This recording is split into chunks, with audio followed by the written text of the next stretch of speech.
9 আসনে আমরা বিজয় অর্জন করব ইনশাআল্লাহ।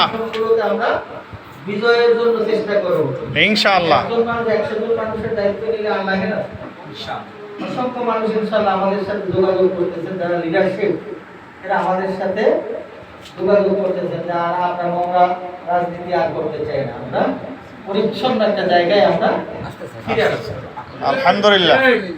আমরা সেই নোংরামি বাদ দিব, আমরা আল্লাহর বিধান অনুযায়ী কোন ব্যক্তির এখানে কোনো প্রাপ্তি নাই, কোন ব্যক্তির কোনো প্রাপ্তি নাই, সকলেই আমরা কমিশনার, সকলের অংশগ্রহণের মাধ্যমে একটি সুন্দর পরিবেশ কিভাবে এখানে উপহার দেওয়া যায়, একটা আদর্শ ওয়ার্ড কিভাবে গঠন করা যায়, সকলের পরামর্শ নিয়ে আমরা সেটা করে এখানে যেন আপনার এই রাস্তাটা আমার, এখানে দোকান বসাইতে হলে আমাকে 100 টাকা দিতে হবে,